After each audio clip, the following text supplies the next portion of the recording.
चलिए भाई, सभी को नमस्कार, आदाब, सत श्री अकाल। कैसे हैं आप सभी लोग?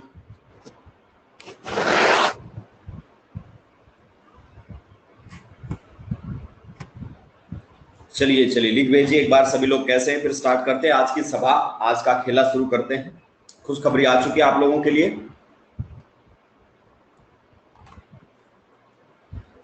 खुशखबरी आ चुकी है आप लोगों के लिए। ऑफलाइन की डेट अनाउंस कर दी गई है क्या? सुनने में ऐसा मुझे आया, ऑफलाइन की डेट अनाउंस कर दी गई है। ऑनलाइन 100% कंटिन्यू होगा भाई। मुझे तो आनंद से आ गया ऑनलाइन में। जीवन के कुछ खास पल आप लोगों के साथ बिताने के जो मुझे मिले हैं। हाँ, 2 अगस्त के आसपास मिला है, अभी कुछ नहीं है। ये रूमर्स मत फैला देना कि भाई एस भाई सर ने बोल दिया 2 अगस्त चैलेंज को। मैंने ऐसा कुछ भी नहीं कहा है। कोचिंग के ऑफलाइन होने की कुछ न्यूज चली है, बस इतना कहना चाहता हूँ। क्लियर? ऑनलाइन 100% चलता रहेगा। जो ऑनलाइन पढ़ना चाहते हैं उनको ऑनलाइन पढ़ाते रहेंगे हम। क्लियर? और ऑफलाइन में हमारा समय आएगा। वो कहते हैं ना, अपना टाइम आएगा। अब तुम्हारा टाइम जाएगा और हमारा टाइम आएगा। तुमने बहुत लिख लिया इधर इस चैट बॉक्स में, जो मन किया लिख दिया मास्टर को, जो मन किया लिख दिया। अभी नाम तो याद हो गए हैं मुझे। अब मिलते हैं बेटा ऑफलाइन में। क्लियर? फिर अपन बात करेंगे। चलिए, तो वापस आ जाते हैं अपने टॉपिक पर। और हम बात कर रहे थे किसके बारे में? हम बात कर रहे थे comparison of bond length. Comparison of bond length की चर्चाएं हमारे बीच में चल रही थी। कुछ याद है आपको कंपैरिजन ऑफ बॉन्ड लेंथ? चलिए, जिया गोयल बोल रहे हैं कि आपको कैसे पता लगेगा। कैसे नहीं पता लगेगा? कभी ना कभी बीच में बोलेंगे हम कि जिया बेटा आंसर दो। आप हाथ उठाओगे और हम पहचान जाएंगे। क्लियर? इतना इतना परेशान मत हो, इतने दिमाग से पैदल इंसान नहीं हूं मैं। चलिए, क्वेश्चन आप लोगों के सामने आ चुका है। बातों का कोई समय नहीं होता है। कंपैरिजन कर दीजिए L1, L2 और L3 का हाथों हाथ। भाई रश्मि जी कह रही हैं ऑडियो की प्रॉब्लम है। किसी को और किसी को ऑडियो की दिक्कत आ रही है क्या? एक बार मुझे क्लियर कर दें। बाकी किसी को नहीं, मतलब उनके एंड पर है। चलिए ठीक है ठीक है। कंपैरिजन कर दीजिए। सबसे पहले ये बता दो ये कैसा है? सर जी ये तो बिल्कुल हमारी तरह 100% सिंगल। क्लियर? यस। ये बताइए क्या ये बॉन्ड आपको 100% सिंगल नजर आता है? मेरे सवालों के अब जवाब देते जाओ। क्या ये बॉन्ड आपको 100% सिंगल नजर आता है? नहीं सर, नहीं आता 100% सिंगल। ऐसा जो बोलते हैं नादान है वो लोग, उनको माफ कर दीजिए, उनको माफ कर दीजिए। 100% सिंगल नहीं है। तो क्या है इसके अंदर? सर जी हम बताते हैं, ये लोन पेयर करेगा रेजोनेंस, और रेजोनेंस करने से यहां पर डेवलप हो जाएगा क्या? Partial double bond character. क्या मैं सही कह रहा हूं? क्या यहां पर partial double bond character develop हो जाएगा? यस सर, 100% डेवलप हो जाएगा। अब बताइए क्या ये बॉन्ड जैसा दिख रहा है, क्या ये 100% सिंगल है क्या? जैसा ये दिख रहा है 100% सिंगल है क्या? नहीं। तुम लोगों की तरह है, छुपा रुस्तम है। ये 100% सिंगल कतई नहीं है। तो पहले तो यहां क्रॉस कर दीजिए, 100% सिंगल नहीं है। सर यहां पर भी ये लोन पेयर क्या करेंगे? रेजोनेंस। इस लोन पेयर के रेजोनेंस करने से होगा क्या? होगा ये कि इसके सिंगल बॉन्ड में डबल बॉन्ड के कैरेक्टर डेवलप हो जाएंगे। इसके सिंगल बॉन्ड में डबल बॉन्ड के कैरेक्टर डेवलप होंगे और बॉन्ड लेंथ भाई लोगों बढ़ जाएगी या घट जाएगी? बॉन्ड लेंथ बढ़ जाएगी या घट जाएगी? बॉन्ड लेंथ हो जाएगी कम, लेस हो जाएगी। चलिए देखिए, यही रेजोनेटिंग स्ट्रक्चर बनेगी क्या? अब मुद्दे की बात क्या है सर? मुद्दे की बात तो यह है इसमें भी पार्शियल डबल बॉन्ड कैरेक्टर है। बिल्कुल सही बात। और सर जी इसमें भी पार्शियल डबल बॉन्ड कैरेक्टर है। बिल्कुल सही बात। ये पॉइंटर घूमता हुआ तो तुम्हें दिखता है ना? ये पॉइंटर घूमता हुआ तुम्हें दिख रहा है कि नहीं दिख रहा है? चलिए बिल्कुल सही है। कभी मैं इधर फील ले रहा हूं, उधर दिख भी नहीं रहा हूं इसलिए पूछना जरूरी है कि क्या दिख रहा है, कौन घूम रहा है, पता ही नहीं चल रहा सर। चलिए आप बताइए, इसमें डबल बॉन्ड के कैरेक्टर ज्यादा आएंगे या फिर इसमें डबल बॉन्ड के कैरेक्टर ज्यादा आएंगे? आप खुद बताइए, आप खुद बताइए। इसमें केवल ये एक बार डबल हुआ है और इसमें देखो डबल डबल डबल, तो ज्यादा देर तक डबल रहेगा तो ज्यादा डबल बॉन्ड के कैरेक्टर आएंगे। अब आपके दिमाग में एक बात आएगी, क्या सर मुझे रेजोनेटिंग स्ट्रक्चर बनानी पड़ेंगी, मेरे तो गुर्दे मुंह में आ जाएंगे? अरे ऐसा किसने बोला भाई? इस लोन पेयर का देखो एक ही पाई बॉन्ड के साथ रेजोनेंस है, इस लोन पेयर का एक पाई बॉन्ड के साथ रेजोनेंस है, लेकिन इस लोन पेयर का कितने पाई बॉन्ड के साथ रेजोनेंस है? तीन पाई बॉन्ड के साथ रेजोनेंस है। यही से बता दो दिमाग से पैदल लोगो। तो आंसर तो तुमने अभी भी नहीं दिया है। आंसर तो तुमने अभी भी नहीं दिया है। सबसे ज्यादा रहेगा L1, उसके बाद रहेगा L2 और उसके बाद रहेगा L3। क्या आप एग्री करते हैं? अगर एग्री करते हैं तो लिख भेजे। अगर आप लोग एग्री करते हैं तो लिख भेजें। चलिए लिख भेजा आप लोगों ने। नेक्स्ट क्वेश्चन आप लोगों के बीच में आ चुका है भाई लोगों, नेक्स्ट क्वेश्चन आप लोगों के बीच में, और मुझे बता दीजिए क्या ये आप जैसा है? यस ये सर जी बिल्कुल हमारे जैसा 100% सिंगल है। कैसा है? 100% सिंगल। ये बताओ भाई लोगों, ये रेजोनेंस होगा क्या? क्या ये लोन पेयर रेजोनेंस कर पाएगा? यहां पर मुझे बताइए। नो, कोई रेजोनेंस नहीं है इसके अंदर। ये लोन पेयर क्या रहेगा हमारे सामने? लोकलाइज्ड है भाई लोगों। क्या है? लोकलाइज्ड। क्लियर? चलिए तो यहां पर ये क्या है? ये मेरी तरह मान लो, हाँ तुम खुश हो जाओगे, 100% डबल। क्या है ये? 100% डबल। देखो कितने खुश हो गए, चेहरों पे मुस्कुराहट आ गई है। राक्षस तो एकदम खिलखिल कैसे रहे हैं। ये बताइए ये कैसा है? ये कैसा है? क्या मैं इसको 100% सिंगल बोल दूं? क्या मैं इसको 100% सिंगल बोल दूं? नहीं सर, धोखा है, ये दिखावटी है नहीं, ये सिंगल दिख रहा है लेकिन ये सिंगल नहीं है। आप इसका स्टेटस जानते हो। ये लोन पेयर क्या करेगा? रेजोनेंस। और रेजोनेंस करने से इस सिंगल में कैसे बॉन्ड आ जाएंगे? डबल बॉन्ड के करेक्टर आ जाएंगे। पार्शियल डबल बॉन्ड है सर जी। भाई ये क्वेश्चन तो लगता है दो ही कोड़ी का है। सबसे ज्यादा कौन हो गया? L1, सबसे कम कौन हो गया? L2, और बीच में कौन आ जाएगा? L3। अरे दो ही कोड़ी का सवाल था। बताइए दो कोड़ी का सवाल था कि नहीं था? दो कोड़ी का सवाल था भाई। हमसे पढ़ोगे तो दो ही कोड़ी का रहेगा। नेक्स्ट क्वेश्चन आप लोगों के सामने खास क्वेश्चन है एम्स के लायक। क्वेश्चन है एम्स के लायक। एम्स नहीं रहा लेकिन उसकी यादें कुछ हमारे साथ रह गई है। वो समय के साथ दूर होंगी। क्या करें ना, वो बीच में से उछल उछल के क्वेश्चंस आते हैं एम्स लेवल के भी। अब वो चला गया है ठीक है, लेकिन यादें तो बरकरार हैं उसकी। उसको याद करके कुछ क्वेश्चंस हम कर लेते हैं। कंपैरिजन पहले आप खुद कर दीजिए, L1, L2 और L3। क्वेश्चन का लेवल बहुत बढ़िया है इसके अंदर। क्वेश्चन का लेवल बहुत बढ़िया है। हार्दिक का आंसर मुझे मिला है, कनिष्का का भी आंसर मुझे मिला है। इंपॉर्टेंट ये नहीं है सही है या गलत है। हाँ मैं कुछ ज्यादा ही याद करता हूं, ये बात भी सही है। साहिबा नाज का भी हमें आंसर मिला है। बेटा आपने बना लिया था अच्छे से ईद, आपको बहुत अफसोस हो रहा था ईद की छुट्टी ना होने पर। चलिए मैं अब इसका आंसर दे देता हूं। इसका आंसर रहने वाला है L3, then L2 and then L1। This should be the answer.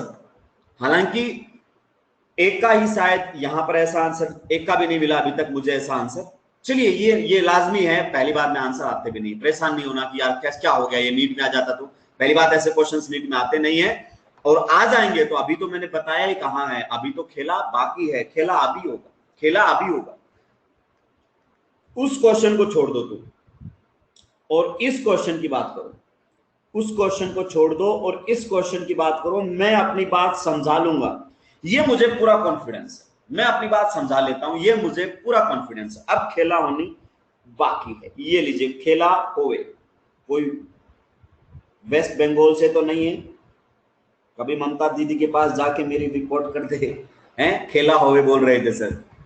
चलिए चलिए, हाँ कोई बात नहीं है, हम पॉलिटिक्स में आ जाएंगे फिर धीरे धीरे। ये देखिए, अगर हम बात करना चाहें यहां पर, अगर हम बात करें तो यहां पर लिखा हुआ है L2। एक बार L1 और L2 का कंपैरिजन कर दीजिए। L1 और L2 का कंपैरिजन कर दीजिए। L1 और L2 का एक बार कंपैरिजन कर दीजिए। आप दिमाग लगाइए एक बार, दिमाग। मैं आपसे पूछना चाहता हूं, क्या इस ऑक्सीजन के दोनों लोन पे रेजोनेंस कर सकते हैं? मेरे कुछ चंद सवालात को जवाब दे दो आप, चंद सवालात के जवाब। नहीं सर, एक एटम पर दो लोन पेयर है तो एक एट ए टाइम एक ही लोन पेयर रेजोनेंस करेगा। चलिए मैं इसको बोल देता हूं, ये लोन पेयर क्या है? डीलोकलाइज्ड। किसी को कोई आपत्ति नहीं सर? इसको लोकलाइज्ड, आपकी जो मर्जी करे उसको बोल दो सर, ठीक है। अब मैं आपसे जानना चाहता हूं, खास आपसे जो मुझे सुन रहे हैं, बस उन्हीं के लिए है मेरा सवाल। जो मुझे सुन रहे हैं ना अभी, उन्हीं के लिए है मेरा सवाल। क्या ये लोन पेयर 100% रेजोनेंस करेगा इसके साथ? मुझे बताइए, क्या ये लोन पेयर 100% रेजोनेंस करेगा? मेरे सवाल का जवाब देना। यस सर, ये लोन पेयर 100% इस डबल बॉन्ड का हो चुका। यहां पर ये क्या करेगा? 100% रेजोनेंस। एग्जैक्टली। किसी को कोई दिक्कत आपत्ति नहीं सर? ये जब भी रेजोनेंस करेगा पाई बॉन्ड के साथ ही रेजोनेंस करेगा, और जब भी पाई बॉन्ड रेजोनेंस करेगा इसी लोन पेयर के साथ रेजोनेंस करेगा। Got the point? बिल्कुल सही। अब मैं आपसे जानना चाहता हूं, क्या ये पाई बॉन्ड, ध्यान से सुनना, क्या ये पाई बॉन्ड केवल और केवल ऑक्सीजन के लोन पेयर से ही रेजोनेंस करेगा? क्या ये पाई बॉन्ड केवल और केवल ऑक्सीजन के लोन पेयर से ही रेजोनेंस करेगा? नहीं सर, बिल्कुल नहीं। बिल्कुल सही जवाब दे रहे हैं आप लोग। कभी तो ऑक्सीजन का लोन पेयर रेजोनेंस करेगा और कभी नाइट्रोजन का लोन पेयर रेजोनेंस करेगा। एग्जैक्टली यानी कि ये डबल बॉन्ड किसके अंदर है? कुछ समझ में आ रहा है? Cross conjugation. कुछ वर्ड समझ में आया क्या? अरे डबल बॉन्ड किसके अंदर चला गया है भाई लोगों? Cross conjugation. बहनों के लिए भी था, बहनों के लिए भी था। हाँ, क्रॉस कॉन्जुगेशन के अंदर ये डबल बॉन्ड जा चुका है। तो सर थोड़ा सा बताइए एक बार कैसे क्रॉस कॉन्जुगेशन। चलिए मैं आपको समझा देता हूं। देखिए इसके अंदर किस प्रकार से है। मान लीजिए कि नाइट्रोजन के लोन पेयर ने रेजोनेंस किया। नाइट्रोजन के लोन पेयर ने अगर रेजोनेंस किया तो यहां पर क्या आ जाएगा हमारे सामने? Double bond character. यहां पर कैसा चार्ज आ जाएगा? नेगेटिव। आप बताइए मैंने नेगेटिव और लोन पेयर में कोई रेजोनेंस सिखाया है क्या? नेगेटिव और लोन पेयर में कोई रेजोनेंस सिखाया है क्या? बताइए। नहीं। इस नेगेटिव में और इस लोन पेयर में कोई रेजोनेंस हो सकता है? नहीं। इसका मतलब इस समय पर ऑक्सीजन का लोन पेयर रेजोनेंस नहीं कर पाएगा। ऑक्सीजन का लोन पेयर रेजोनेंस नहीं कर पाएगा। उसके बाद अगर सर जी मान लीजिए ऑक्सीजन के लोन पेयर ने रेजोनेंस किया, तो अगर ऑक्सीजन के लोन पेयर ने रेजोनेंस किया तो आप देख सकते हैं ऑक्सीजन के और इसके बीच में बन जाएगा डबल बॉन्ड। अगर ऑक्सीजन का लोन पेयर रेजोनेंस करता है और यहां आ जाएगा नेगेटिव चार्ज। तो इस टाइम पर नाइट्रोजन का लोन पेयर रेजोनेंस नहीं कर रहा। इस टाइम पर नाइट्रोजन का लोन पेयर रेजोनेंस नहीं कर रहा। क्या मैं ये बात सत्य कह रहा हूं? या तो इस पाई बॉन्ड के साथ एक टाइम पर ऑक्सीजन का लोन पेयर रेजोनेंस करेगा या फिर एक टाइम पर नाइट्रोजन का लोन पेयर रेजोनेंस करेगा। क्लियर? यानी कि कहना क्या चाहते हो सर? आप इशारों में बहुत बातें करते हो, साफ साफ बोल दिया करो ना हमें। आप तो जानते हैं हम दिमाग से पैदल इंसान हैं, एकदम घुटनों पर चलने वाले। बताइए क्या कहना चाहते हो? अरे मैं ये कहना चाहता हूं कि यहां पर ऑक्सीजन के लोन पेयर का रेजोनेंस क्या है? 100% नहीं है। ऑक्सीजन के लोन पेयर का रेजोनेंस यहां पर 100% नहीं है। तो 100% ना होने से क्या होगा आप बताइए? 100% ना होने का मतलब यह है कि इस बॉन्ड के अंदर डबल बॉन्ड के कैरेक्टर कम आएंगे या ज्यादा आएंगे? इसके कंपैरिजन में आप बताइए, डबल बॉन्ड के कैरेक्टर ज्यादा आएंगे या कम आएंगे? जाहिर सी बात है लोन पेयर कम रेजोनेंस करेगा तो डबल बॉन्ड के कैरेक्टर भी कम आएंगे। यानी कि आप ये कह सकते हो L2 is greater than L1। L2 is greater than L1। बताइए किसी के फेफड़ों में दर्द हो रहा हो, किसी के गुर्दों में हलचल हुई हो, ये आंसर जानकर बताइए मुझे, अभी लिख भेजिए। सभी को समझ में आ गया ये बहुत आसानी से? अब भाई लोगों लोड के क्वेश्चन पर आ जाओ। लोड के क्वेश्चन पर आ जाओ, एक बार गौर से देखो, एक बार गौर से देखो भाई लोगों। हमें तो वो देखना है जो पूछा गया है। क्या ये नाइट्रोजन का लोन पेयर 100% पाई बॉन्ड के साथ रेजोनेंस करेगा? बताइए क्या ये नाइट्रोजन का लोन पेयर 100% रेजोनेंस करेगा? नहीं। क्यों? सोचो, अगर ये लोन पेयर इधर जाए, loan pair will become pi bond and pi bond will become negative charge, फिर से रेजोनेंस हो, negative become pi and pi become negative. अब देखो यहां पर जब ये नेगेटिव चार्ज आ जाएगा तो बताइए क्या ये नाइट्रोजन का लोन पेयर यहां रेजोनेंस कर पाएगा? मेरे चंद सवालात के जवाब दे दीजिए, मेरे चंद सवालात के जवाब दीजिए। एग्जैक्टली नहीं कर पाएगा। यानी कि इस लोन पेयर का रेजोनेंस 100% नहीं है। क्या इस लोन पेयर का रेजोनेंस 100% है? क्या इस लोन पेयर का रेजोनेंस 100% है? Yes sir. और क्या इस लोन पेयर का रेजोनेंस भी 100% है? 100% है सर, कोई दिक्कत की बात नहीं है। तो क्या मैं ये कह सकता हूं कि L3 सबसे ज्यादा होगा? इसमें किसी को डाउट है क्या? बस इतना बताओ। अरे वो बाकी मैं समझा लूंगा, बस L3 सबसे ज्यादा होगा। किसी को कोई डाउट है तो लिख भेजो भाई, अभी चिट्ठी भेज दो, कुछ भी टेलीग्राम कर दो, कुछ भी कर दो। कोई दिक्कत है? कोई दिक्कत नहीं है सर। चलिए बहुत बढ़िया। अब एक बात बताओ, इस लोन पेयर का रेजोनेंस कितने पाई बॉन्ड के साथ है? एक बार बताओ, इस लोन पेयर का रेजोनेंस कितने पाई बॉन्ड के साथ? इस लोन पेयर का रेजोनेंस कितने पाई बॉन्ड के साथ है? 3 पाई बॉन्ड के साथ। एग्जैक्टली, हाथ नहीं दिख रहा, एग्जैक्टली 3 के साथ। इस नाइट्रोजन के लोन पेयर का कितने पाई बॉन्ड के साथ रेजोनेंस है? कितने पाई बॉन्ड के साथ रेजोनेंस है? आप मेरे को लिख भेजे। और यहां बिल्कुल सही जवाब मिला है कुछ लोगों का, 4 पाई बॉन्ड के साथ रेजोनेंस है। देखो ये तीनों पाई बॉन्ड तो रेजोनेंस करेंगे, किसी को कोई डाउट? मान लीजिए 1 सेकंड के लिए CHO यहां पर नहीं है, गायब कर दीजिए। 1 सेकंड के लिए CHO हटा दीजिए, तो बेंजीन के तीनों पाई बॉन्ड तो रेजोनेंस करेंगे? यस सर, 100% करेंगे। अब एक बार मेरी बात को ध्यान से सुनो, एक बार रेजोनेंस करवा दो। क्या कर दे सर? अरे एक बार रेजोनेंस करवा दो। Lone pair will become pi bond and pi bond become negative charge, यहां पर आ जाएगा। Then negative will become pi bond and pi bond will become negative charge. अब बताइए क्या ये नेगेटिव चार्ज इस CO बॉन्ड के साथ रेजोनेंस नहीं करेगा? क्या ये बना हुआ नेगेटिव चार्ज CO बॉन्ड के साथ रेजोनेंस नहीं करेगा? 100% करेगा। कुछ समझ में आया? यहां कितने पाई बॉन्ड के साथ रेजोनेंस है? 4 पाई बॉन्ड के साथ रेजोनेंस है। और यहां कितने पाई बॉन्ड के साथ रेजोनेंस है? 3 पाई बॉन्ड के साथ क्या है भाई लोगों? रेजोनेंस। अब मुझे आंसर दे दीजिए, अब मुझे आंसर दे दीजिए, मुझे आंसर चाहिए, तलब लग गई आंसर पाने की, आंसर पाने की तलब लग गई है। 3 2 1 3 2 1 3 2 1। बताइए एम्स ने कोई भारी बात पूछी क्या? नहीं सर, बस हमारे दिमाग का इस्तेमाल करवा लिया उसने। यही लेवल था एम्स का, इसीलिए मैं उसको याद करता हूं, इसीलिए मैं उसको याद करता हूं। अब भाई लोगों मैं जुगाड़ भी बता सकता हूं। क्या बता सकता हूं? अरे यार उत्तम कुमार क्या खा के बैठे हो? हाइपर कॉन्जुगेशन कहां से आ गया? इसके अंदर अल्काइल ग्रुप करते हैं हाइपर कॉन्जुगेशन। तो एक जुगाड़ भी मैं आपको बता सकता था। मैं ये कह सकता था कि -R वाला लगेगा तो बॉन्ड लेंथ को कम कर देगा, और +R वाला लगेगा तो बॉन्ड लेंथ को बढ़ा देगा। ये आपने कहीं ना कहीं जुगाड़ जरूर सुना होगा, लेकिन ये डाइजेस्ट नहीं हुआ जिंदगी में। कैसे यार? आज तो एकदम फील आ गई है, एकदम ऐसा लगता है कि भगवान के दर्शन हो गए हैं कि कैसी बातें हो रही हैं। अगर आप चाहो तो ये जुगाड़ याद रख सकते हो, या फिर अपने वाला देखो, अपन ने बिल्कुल 0 लेवल से एग्जांपल के थ्रू आपको समझा दिया है। Got the point? Yes sir. बढ़ो आगे, लीजिए आगे बढ़ते हैं। नेक्स्ट हमारे सामने ये क्वेश्चन भी हमारे लिए एम्स का क्वेश्चन है। किसका क्वेश्चन है? AIIMS live question. मैं बोलता हूं ना, चले जाते हैं पर यादें रह जाती हैं। पूछ रहा है compare C1 C2 and C2 C3 bond length, और उसने मेंशन किए हुए नंबर ये है C1 C2, ये है C2 C3, इस प्रकार से। क्लियर? चलिए सबसे पहले मैं आपसे एक बात पूछना चाहता हूं, क्या ये दिया हुआ है? ये दिया हुआ है हमारे सामने नेफ्थलीन। बताइए कितनी बार ये कंपाउंड आ चुका है नेफ्थलीन? कितनी बार आ चुका है? बहुत बार, और कई बार आएगा। जब डे 1 पर क्लास लेते हैं तो सब बच्चे बोलते हैं कि सर ये कैसे याद होगा? अबे तेरे गुर्दों में भर जाएगी ऑर्गेनिक, टेंशन लेने की जरूरत नहीं है, बार बार आता रहेगा ये। Got the point? यस। अब देखिए ये हमारे सामने नेफ्थलीन। मैंने क्या आपको बताया था नेफ्थलीन की कितनी रेजोनेटिंग स्ट्रक्चर होती है? मेरे चंद सवालात के जवाब दे दीजिए, नेफ्थलीन में कितनी रेजोनेटिंग स्ट्रक्चर्स होती है? चंद सवालात के जवाब। भाई साहब गजब का आंसर मिला है, आज मौसम भी अच्छा है और आप लोगों ने मूड भी अच्छा कर दिया। 3 रेजोनेटिंग स्ट्रक्चर्स होती है। कितनी रेजोनेटिंग स्ट्रक्चर्स होती हैं? 3 रेजोनेटिंग स्ट्रक्चर्स होती हैं। एग्जैक्टली सभी ने आंसर सही दिया है। चलिए अब वो 3 रेजोनेटिंग स्ट्रक्चर्स क्या मैं आपको बनाने सिखा दूं? क्या वो 3 रेजोनेटिंग स्ट्रक्चर्स मैं आपको बनाने सिखा दूं? चलिए सर सिखा दीजिए। देखिए सबसे पहले मान लीजिए आप ये बना दीजिए, ये रेजोनेटिंग स्ट्रक्चर 1 है, आपने बना लिया, ठीक है? बिल्कुल सर। अब नेक्स्ट में क्या करना है? नेक्स्ट में केवल आपको बेंजीन के पाई बॉन्ड घुमाने हैं।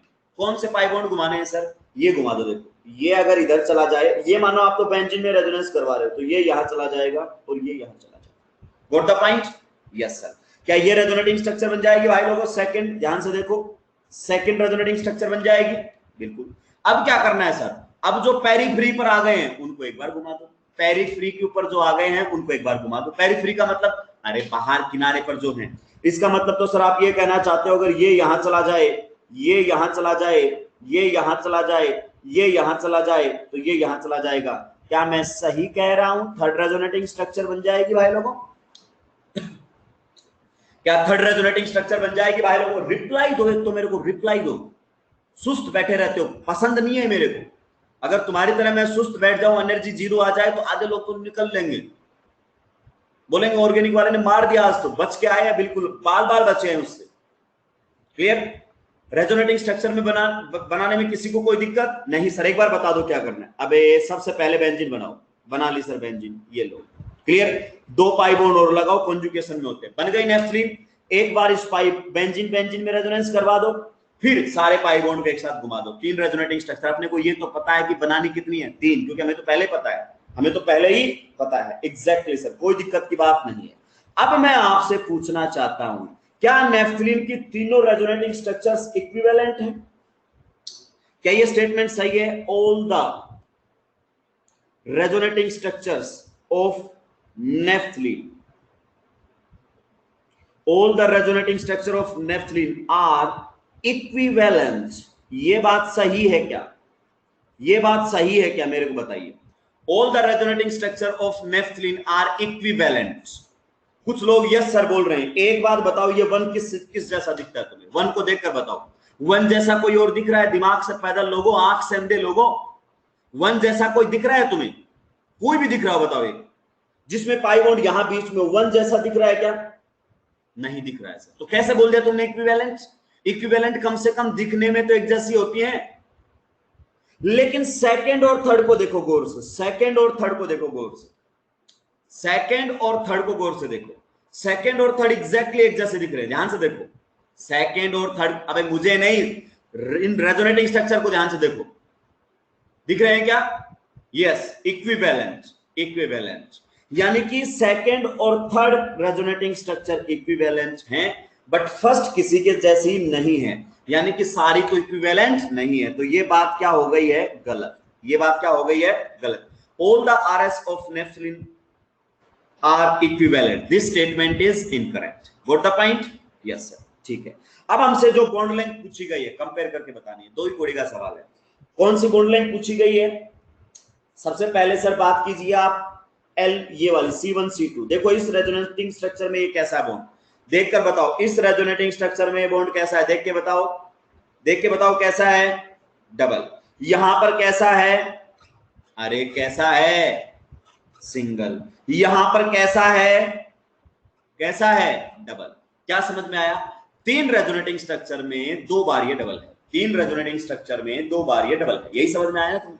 ठीक है, चलिए दूसरे पर आ जाओ, C2 C3 पर। यहां पर ये देखो कैसा है? सिंगल। यहां पर ये कैसा है? डबल। यहां पर ये कैसा है? सिंगल। आप बता दीजिए, आंसर दे दीजिए, C1 C2 और C2 C3 में से किसकी बॉन्ड लेंथ ज्यादा होनी चाहिए? आप बता दीजिए। एक ही बार डबल हुआ है ये बॉन्ड, दो बार सिंगल, C2 C3, और यहां पर करेक्ट आंसर मुझे मिलता हुआ कि सर जी इसमें लिख दीजिए C2 C3 जो बॉन्ड है उसकी बॉन्ड लेंथ ज्यादा है C1 C2 से, C1 C2 से। किसी को कोई आपत्ति, दिक्कत, परेशानी तो भाई लिख भेजो, किसी को कोई दिक्कत, आपत्ति, परेशानी तो लिख भेजो, कोई दिक्कत नहीं है। चलिए अब कुछ बढ़िया लेवल के क्वेश्चंस आने दो, कुछ बढ़िया लेवल के क्वेश्चंस ये लीजिए। This question purely belongs to IOC. अगर आईओसी में तुमने ढंग से पढ़ा होगा तो आप आंसर दे दोगे। मैं एक क्वेश्चन आपसे पूछ लेता हूं। नहीं सर जी आप क्वेश्चन नहीं पूछ सकते, अरे मैं पूछ लेता हूं।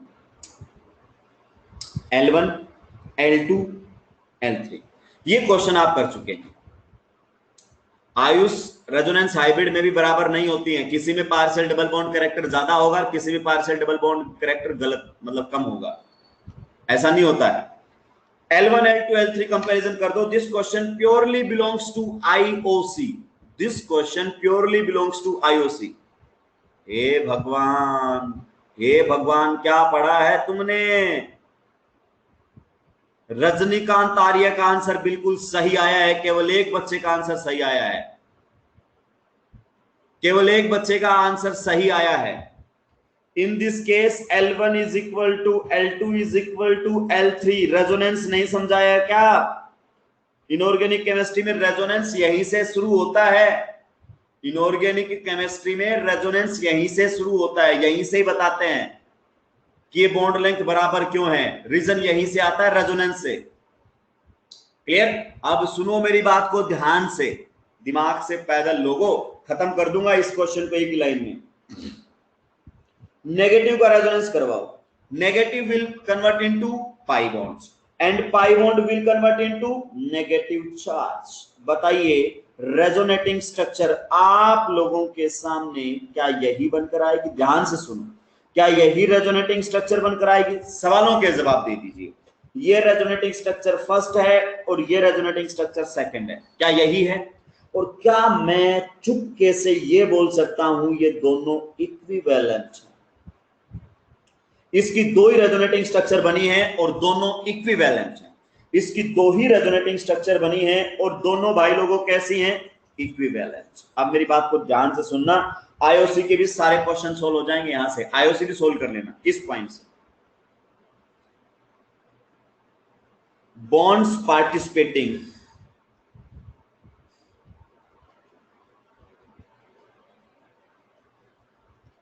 in equivalent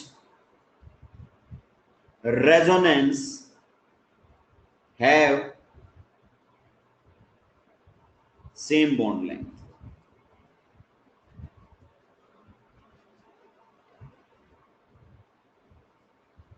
ये लीजिए, ये पॉइंट है। अब इस पॉइंट को ध्यान से समझना, ध्यान से समझना, मेरी बात को ध्यान से सुनना। कहता है bonds participating in equivalent resonance have same bond length. Condition ये है कि उस कंपाउंड की, ध्यान से सुनो, अरे तुम सुन नहीं रहे हो, आधी बात सुनते फिर क्वेश्चन गलत करके आओगे, कंफर्म है क्वेश्चन गलत करके आओगे। जो ये लोग बॉन्ड ऑर्डर मुझे बता रहे हैं ना, उनको रियलिटी नहीं पता है। जो तुम एवरेज बॉन्ड ऑर्डर निकालते हो ये केवल और केवल इक्विवेलेंट के केस में एप्लीकेबल है। किसके केस में एप्लीकेबल है? इक्विवेलेंट के केस में। जिन्होंने ये बॉन्ड ऑर्डर अभी मुझे बताया है ना, जो बॉन्ड ऑर्डर मुझे बताया है 4/3, it is applicable in case of equivalent. Equivalent का मतलब उस कंपाउंड की सारी रेजोनेटिंग स्ट्रक्चर इक्विवेलेंट बननी चाहिए। All the resonating structures must be equivalent. All the resonating structures must be equivalent. अरे मैं CO3 2- की बात कर रहा था Ayush. All the resonating structures must be equivalent। क्या ये बात समझ में आई? सारी रेजोनेटिंग स्ट्रक्चर इक्विवेलेंट होनी चाहिए, तभी वो बॉन्ड की बॉन्ड लेंथ बराबर होगी। मैं आपसे पूछना चाहता हूं, क्या नेफ्थलीन के अंदर सभी बॉन्ड्स की बॉन्ड लेंथ बराबर है? क्या नेफ्थलीन के अंदर सभी बॉन्ड्स की बॉन्ड लेंथ बराबर होगी? No. Reason being all the resonating structures are not equivalent. All the resonating structures are not equivalent. A big no, a big no. क्या ये समझ में आया? क्या ये समझ में आया आप लोगों को? मेरे सवाल का जवाब क्यों नहीं देते? ये तो पढ़ लेते हैं कि bonds participating in equivalent resonance have same bond length, लेकिन कंडीशन ये है उस कंपाउंड की सारी रेजोनेटिंग स्ट्रक्चर्स इक्विवेलेंट बननी चाहिए। अगर एक भी इक्विवेलेंट नहीं बनी तो ये फंडा एप्लीकेबल नहीं है। दिस फंडा is not applicable in that case. What the point? अब बताइए, ये जो हमारे सामने है इसकी दो रेजोनेटिंग स्ट्रक्चर हैं, वो क्या दोनों इक्विवेलेंट है? मेरे सवालों के जवाब दो, क्या दोनों इक्विवेलेंट है? क्या दोनों इक्विवेलेंट है? Yes sir. तो कौन कौन से बॉन्ड रेजोनेंस में पार्टिसिपेट कर रहे हैं? कार्बन ऑक्सीजन, इधर से भी और इधर से भी। कौन सा है? Carbon oxygen. ध्यान से देखिए, क्या कार्बन ऑक्सीजन बॉन्ड के ऊपर रेजोनेंस हुआ है? क्या कार्बन ऑक्सीजन बॉन्ड के ऊपर रेजोनेंस हुआ है? Yes sir. और क्या रेजोनेटिंग स्ट्रक्चर इक्विवेलेंट बनी है? Yes sir. तो इसका मतलब आप ये कह सकते हो L1 is equal to L2। Yes और नो? यस और नो। और अब आईओसी के क्वेश्चंस की बम्बार्डमेंट कर दूं, आने दो आईओसी के क्वेश्चंस। ये ले बाल्टी भर भर के, यहां पर ये L1 है और ये L2 है। किए होंगे तुमने ये क्वेश्चंस, भाई लोगों क्वेश्चंस किए होंगे। ये L1 है और ये L2 है। इन दोनों केसेस में भी आपको बता दूं L1 is equal to L2 होता है। आईओसी का क्वेश्चन है। इन दोनों क्वेश्चंस में भी L1 इज इक्वल टू क्या होता है? L2। जब आप रेजोनेटिंग स्ट्रक्चर्स बनाएंगे ना, तो इसकी भी 3 रेजोनेटिंग स्ट्रक्चर बनेंगी, इसकी 4 बनेंगी और सारी इक्विवेलेंट होंगी, सारी इक्विवेलेंट होंगी। Got the point? Got the point? IOC का कॉन्सेप्ट भी तुम्हें बता दिया है कि किसी को कोई दिक्कत आपत्ति परेशानी नहीं सर, किसी को कोई दिक्कत आपत्ति परेशानी नहीं है। और ये बेंजीन में कंपेयर कर दीजिए, बेंजीन में कंपेयर कर दीजिए, रेजोनेंस करवा लीजिए, रेजोनेंस करवा लीजिए। अगर आप रेजोनेंस करवाएंगे तो आप ध्यान से देखिए, यही रेजोनेटिंग स्ट्रक्चर बनकर आएगी क्या? गौर से देखकर बताइए। सेम मत बोलो भाई, सेम मत बोलो, सेम नहीं है। ये क्या है? इक्विवेलेंट। सेम नहीं है ये, क्या है? इक्विवेलेंट, आइडेंटिकल नहीं। आयुष गोचर चप्पल से मारूंगा राक्षस को। इक्विवेलेंट। मुझे बताओ, क्या ये L2 वाला बॉन्ड 100% सिंगल है जैसा दिख रहा है? क्या ये बॉन्ड 100% सिंगल है? नहीं सर, यहाँ रेजोनेंस है, पार्शियल डबल बॉन्ड करेक्टर है। तो बताइए, क्या ये जो दिख रहा है ये 100% डबल है? क्या ये 100% डबल है? नहीं सर, नादान है वो लोग जो इसको 100% डबल बोलते हैं, क्योंकि यहाँ ऐसा है ही नहीं। अच्छा, एक बात बताओ, क्या दोनों रेजोनेटिंग स्ट्रक्चर इक्विवेलेंट है? यस सर, इक्विवेलेंट है। तो क्या ये वाली कार्बन कार्बन बॉन्ड और इस वाले कार्बन कार्बन बॉन्ड ने रेजोनेंस में पार्टिसिपेट किया है? गौर से देखो, क्या इन दोनों कार्बन कार्बन बॉन्ड ने रेजोनेंस में पार्टिसिपेट किया है? Yes sir. ये यहां सिंगल था, यहां डबल हो गया, ये यहां डबल था, ये यहां सिंगल हो गया, तो रेजोनेंस में पार्टिसिपेट तो किया है। तो अगर इक्विवेलेंट रेजोनेटिंग स्ट्रक्चर बनती है तो L1 किसके बराबर हो जाएगा? L2 के। तो क्या मैं ये लाइन बोल दूं, all the carbon carbon bonds in benzene are of same bond length?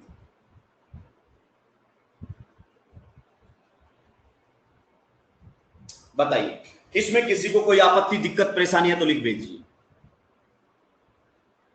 किसी को कोई दिक्कत आपत्ति परेशानी है तो लिख भेजिए। अबे ये सीएल था, सीओ नहीं है, सीएल था, वो सीएल था, प्रिंट नहीं हुआ, वो सीएल था। क्लियर? चलिए नेक्स्ट और लास्ट क्वेश्चन था, सेकंड लास्ट, नेक्स्ट और last, second last question, next और सेकंड लास्ट क्वेश्चन। भाई साहब पूरा दिमाग लगा के बता देना। पहले इसमें ये बताओ, क्या ये बॉन्ड आपको 100% सिंगल दिखता है? और क्या ये बॉन्ड आपको 100% डबल दिखता है? मेरे कुछ चंद सवालात का जवाब दे दीजिए। नहीं सर, ऐसा जो देखते हैं वो नादान, उनको रेजोनेंस का पता ही नहीं सर, उनको रेजोनेंस का आर भी नहीं आता है, फालतू लोग है, फर्जी है, चुन्नू मुन्नू, हटाओ उनको यहां से। क्लियर? ठीक है, तो फिर यहां क्या होगा सर जी? यहां होगा resonance, loan pair will become pi bond and pi bond will become negative charge. और क्या याद है, जब किसी का लोन पेयर रेजोनेंस करता है तो कैसा चार्ज आता है उसके ऊपर? पॉजिटिव। क्या इसकी यही रेजोनेटिंग स्ट्रक्चर बनेगी भाई लोगों? पहले बस मेरा इतना जवाब दे दो, ये रेजोनेटिंग स्ट्रक्चर 1 और ये रेजोनेटिंग स्ट्रक्चर 2, क्या यही रेजोनेटिंग स्ट्रक्चर बनेंगी? यस। क्या 1 और 2 इक्विवेलेंट है? क्या 1 और 2 इक्विवेलेंट है? 1 एंड 2 इक्विवेलेंट है क्या? इक्विवेलेंट, एक जैसी दिख रही, कोई फर्क नहीं दिख रहा तुम्हें। 1 and 2 are not equivalent, 1 and 2 are not equivalent. अगर ये इक्विवेलेंट नहीं है, बिल्कुल चार्ज दिख रहा है भाई, सेकंड के अंदर चार्ज दिख रहा है, फर्स्ट में चार्ज दिख रहा ही नहीं, बिल्कुल सही, दिलीप ने बिल्कुल सही पहचाना, कि सर अंधा भी बता देगा ये तो अलग है, इक्विवेलेंट नहीं है। चलिए बहुत बढ़िया। तो क्या एक बात बोल दूं, अगर इक्विवेलेंट नहीं है तो L1 L2 के बराबर नहीं हो सकता, L1 L2 के बराबर नहीं हो सकता, पहले ये बता दो बस। मैं बहुत बेसिक बेबी स्टेप्स में सब्जेक्ट में आगे बढ़ता हूं, लेकिन जब आप वापस लौट के आओगे तो आपको लगेगा कि बहुत गजब की चीजें सीख ली हमने धीरे धीरे। क्लियर? L1 L2 के बराबर तो नहीं। ठीक है, फिर हम क्या देखते थे? हम ये देखते थे कि रेजोनेटिंग स्ट्रक्चर में कौन कितनी बार सिंगल है, कौन कितनी बार डबल है, ये देखते थे कि नहीं? मेरे सवाल का जवाब दो। हम ये देखते थे कि कौन कितनी बार सिंगल है और कौन कितनी बार डबल है। एग्जैक्टली। चलिए फिर अपना फंडा अप्लाई करते हैं। बराबर तो नहीं आ सकती यहां पर, ये देखकर बताओ यहां पर इस आरएस में ये कार्बन ऑक्सीजन बॉन्ड कैसा है? ये कार्बन ऑक्सीजन बॉन्ड कैसा है भाई लोगों? सिंगल। इस रेजोनेटिंग स्ट्रक्चर में ये क्या है? कैसा है? कैसा है? डबल। ओके, एक बार सिंगल एक बार डबल। ओके, इस कार्बन ऑक्सीजन बॉन्ड को देखो, अभी ये कैसा है? अभी ये कैसा है? डबल। और अभी ये कैसा है देखकर बताओ? सिंगल। यानी कि दोनों एक बार सिंगल और एक बार डबल है। मैं सही बोल रहा हूं क्या? दोनों एक बार सिंगल और एक बार डबल है। मैं सही बोल रहा हूं क्या? तो ये फंडा तो अपना काम नहीं करेगा, ये फंडा तो अपना काम नहीं करेगा। ध्यान से सुनना, ये फंडा अब काम करने वाला नहीं है। क्यों? क्योंकि ये यहां सिंगल है, यहां डबल, यहां ये डबल है, यहां ये सिंगल। ये फंडा काम नहीं करेगा। तो फिर क्या काम करेगा? ऐसी सिचुएशन में आपको आंसर देना पड़ता है मोस्ट स्टेबल रेजोनेटिंग स्ट्रक्चर को देखकर। मोस्ट स्टेबल, आप बताइए फर्स्ट और सेकंड में से ज्यादा स्टेबल कौन सी है? फर्स्ट एंड सेकंड में से ज्यादा स्टेबल कौन सी है? ये हमारे सामने है more stable RS. Clear? More stable RS को देखकर अब आंसर दे दीजिए। मोर स्टेबल आरएस में इसमें कैसा करेक्टर बॉन्ड है? ये सिंगल। और इसमें कैसा है? ये डबल। तो क्या कह सकता हूं L2 is greater than L1? क्या कह सकता हूं L2 is greater than L1? क्या कह सकता हूं? यस, क्योंकि यहां हमारे सारे फंडे फेल हो गए। क्या क्या फंडे फेल हुए? L1 L2 के बराबर नहीं हो सकता, इक्विवेलेंट नहीं है। क्लियर है सर? बॉन्ड हमने देखा, एक बार ये सिंगल फिर डबल, फिर वो इधर डबल सिंगल, दोनों बराबर टाइम सिंगल डबल रहे, ये फंडा भी अपना फेल हो गया। तो फिर कौन सा फंडा आएगा? फिर हम देखेंगे मोस्ट स्टेबल आरएस को। क्यों? क्योंकि आप जानते हैं किस रेजोनेटिंग स्ट्रक्चर का रियल मॉलिक्यूल में कंट्रीब्यूशन सबसे ज्यादा होता है। क्या ये रियल है? नहीं सर, ये तो रेजोनेटिंग स्ट्रक्चर है। क्या ये रियल है? नहीं सर, ये भी रेजोनेटिंग स्ट्रक्चर है। Resonating structures are imaginary. तो रियल कौन होगा सर? रियल तो होगा रेजोनेंस हाइब्रिड। क्या बना सकते हो इसका रेजोनेंस हाइब्रिड? सर बिल्कुल बना देंगे। यहां पर कैसा करेक्टर है? Double bond. यहां पर कैसा करेक्टर है? Double bond. यहां पार्शियल नेगेटिव और यहां पार्शियल पॉजिटिव। बताओ रेजोनेंस हाइब्रिड यही होगा? पहले जवाब दो। रेजोनेंस हाइब्रिड यही होगा? मेरे सवाल का जवाब दीजिए। यही रेजोनेंस हाइब्रिड है? यस सर, 100% यही रेजोनेंस हाइब्रिड है। अब देखो रेजोनेंस हाइब्रिड कह रहा है यहां पार्शियल डबल बॉन्ड कैरेक्टर है, ये बॉन्ड 100% सिंगल नहीं है। और ये रेजोनेंस हाइब्रिड भी कह रहा है यहां पर भी पार्शियल डबल बॉन्ड कैरेक्टर है, ये बॉन्ड भी 100% सिंगल नहीं है। लेकिन किसमें पार्शियल डबल बॉन्ड कैरेक्टर ज्यादा है ये हमें कैसे पता चलेगा? किसमें डबल बॉन्ड के पार्शियल कैरेक्टर ज्यादा हैं ये हमें कैसा पता चलेगा?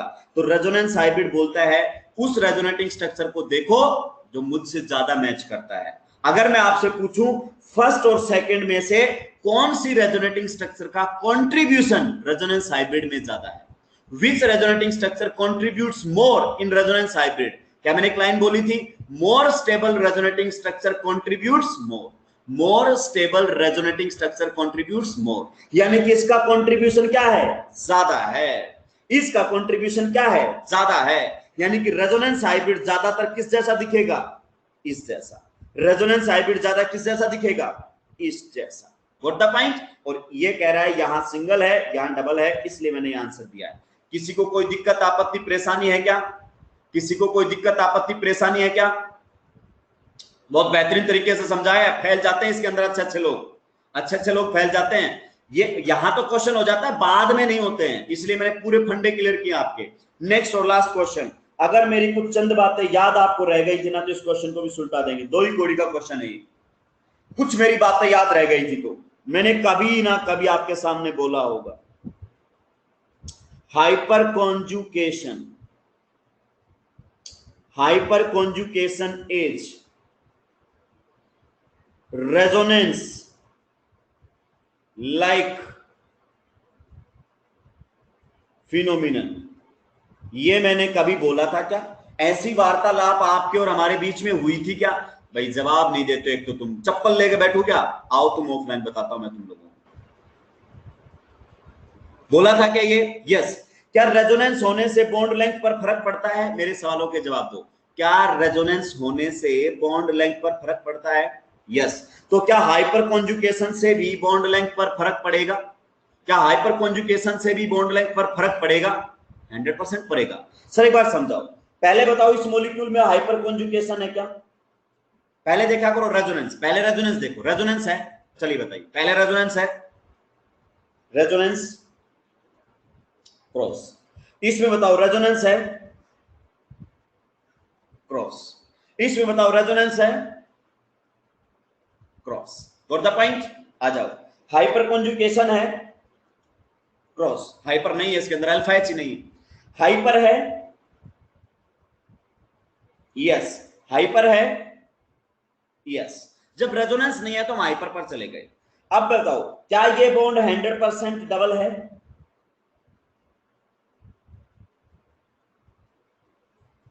क्या ये बॉन्ड 100% डबल है? यस। और क्या ये बॉन्ड 100% डबल है?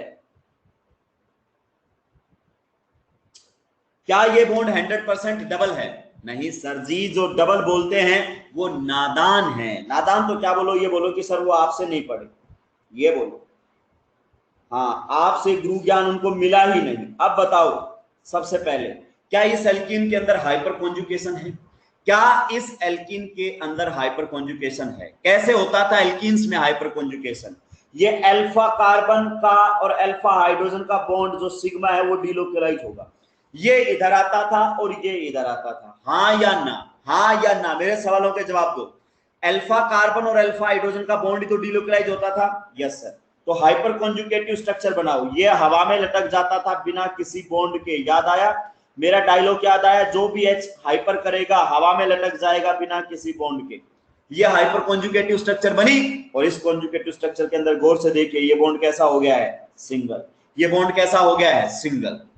क्लियर? तो यहां पर कितने अल्फा एच है जो हाइपर कॉन्जुगेशन करेंगे? 3 अल्फा एच है जो हाइपर कॉन्जुगेशन करेंगे। Got the point? यहां पर कितने अल्फा एच है? यहां पर 6 अल्फा एच है जो हाइपर कॉन्जुगेशन करेंगे।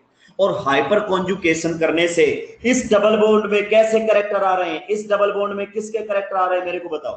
हाइपर कॉन्जुगेशन करने से इस डबल बॉन्ड के अंदर किसके कैरेक्टर आ रहे हैं? सिंगल बॉन्ड के, सिंगल बॉन्ड के। तो बताइए किसकी बॉन्ड लेंथ सबसे ज्यादा होनी चाहिए?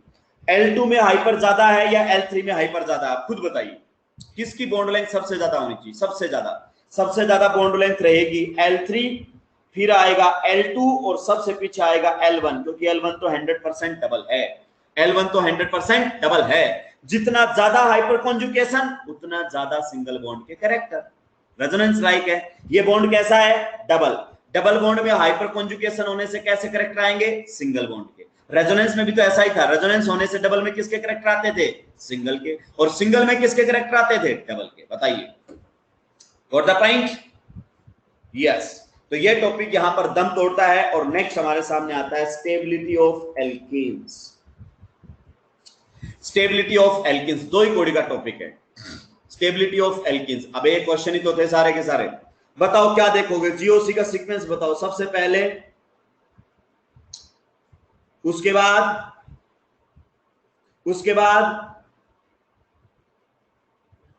यही चलेगा क्या?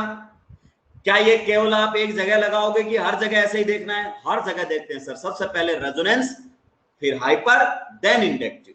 चलिए क्वेश्चन सुनिए। 2 आपके सामने एल्कीन दी गई हैं, दोनों एल्कीन्स की स्टेबिलिटी कंपेयर कीजिए। 2 एल्कीन्स आप लोगों के सामने दी गई हैं। You have to compare the stability, you have to compare the stability. अरे ऋषिकेश मिल जाएंगे आंसर, सबके मिल जाएंगे भाई, मिल जाएंगे, मत परेशान हो भाई, परेशान मत हो। अभी जो पढ़ा रहा हूं उस पर ध्यान। क्या इस मॉलिक्यूल के अंदर रेजोनेंस है? क्या इस मॉलिक्यूल के अंदर रेजोनेंस है? यस। क्या ये दोनों पाई बॉन्ड रेजोनेंस करेंगे? यस। क्या ये दोनों पाई बॉन्ड डीलोकेलाइज्ड हैं? क्या ये दोनों पाई बॉन्ड डीलोकेलाइज्ड हैं? यस। क्या ये दोनों पाई बॉन्ड रेजोनेंस करेंगे? बीच में sp3 है भाई लोग, अब मैं नहीं बताऊंगा। बीच में sp3 है, बताइए क्या ये रेजोनेंस करेंगे? नो। जो रेजोनेंस नहीं करते उन्हें हम बोलते हैं आइसोलेटेड। क्या बोलते हैं? आइसोलेटेड, कि एक पाई बॉन्ड का दूसरे पाई बॉन्ड से कोई भी रेजोनेंस नहीं है, आइसोलेटेड। क्लियर? अब बताइए, जब डीलोकेलाइजेशन होता है, ध्यान से सुनो, जब रेजोनेंस होता है तो मॉलिक्यूल रेजोनेंस एनर्जी को रिलीज करता है कि नहीं करता है? जब मॉलिक्यूल रेजोनेंस करता है तो रेजोनेंस एनर्जी को रिलीज करता है कि नहीं करता है? तो ये मॉलिक्यूल तो कुछ ना कुछ अमाउंट ऑफ एनर्जी रिलीज करेगा, क्योंकि ये रेजोनेंस कर रहा है। और ये कुछ भी रिलीज नहीं करेगा। Got the point? तो जो रिलीज कर देगा उसके पास एनर्जी कम रहेगी और उसकी स्टेबिलिटी ज्यादा। बता दीजिए क्या ये बात सत्य है? बता दीजिए क्या ये बात सत्य है? 100% यस। और एक खतरनाक बात और लिखना चाहता हूं, स्टेबिलिटी तो आपने बिल्कुल सही बताई है, first is more stable as compared to second. किसने डिसाइड किया है? रेजोनेंस। किसने डिसाइड किया है? रेजोनेंस ने। अब हम हाइपर देखेंगे नहीं, जब रेजोनेंस ने आंसर दे दिया तो हाइपर गया भाड़ में। एक बात ध्यान रखना, delocalized pi bonds are thermodynamically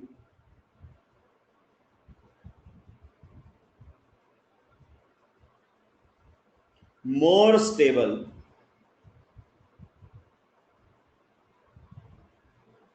than localized pi bonds। ये भाई साहब 5 स्टार लाइन दे दी है मैंने, 5 स्टार लाइन दे दी है कि जो पाई बॉन्ड डीलोकेलाइजेशन करेंगे, जो पाई बॉन्ड रेजोनेंस करेंगे, वो पाई बॉन्ड ज्यादा स्टेबल होते हैं, वो पाई बॉन्ड ज्यादा स्टेबल होते हैं as compared to those pi bonds which are localized, as compared to those pi bonds which are localized. समझ में आया कुछ? एक बात बताओ, क्या ये दोनों पाई बॉन्ड रेजोनेंस कर रहे हैं? क्या ये दोनों पाई बॉन्ड रेजोनेंस कर रहे हैं? रेजोनेंस पाई इलेक्ट्रॉन्स तो रेजोनेंस करते हैं। मेरे चंद सवाल के जवाब क्यों नहीं देते तुम लोग? पता नहीं कहां चले जाते। कोई लेट के नहीं पड़ेगा, एक तो आराम से लेट लेट के पढ़ रहे हैं राक्षस, एसी की हवा खा रहे हैं, जब चाहते हैं पॉज कर देते हैं मुझे, जब चाहते हैं सुन लेते हैं। मेरी क्लास में अटेंटिव होना पड़ेगा तुम लोगों को। यस, एकदम मेरी तरह टेबल चेयर पर बैठ के पढ़ना पड़ेगा।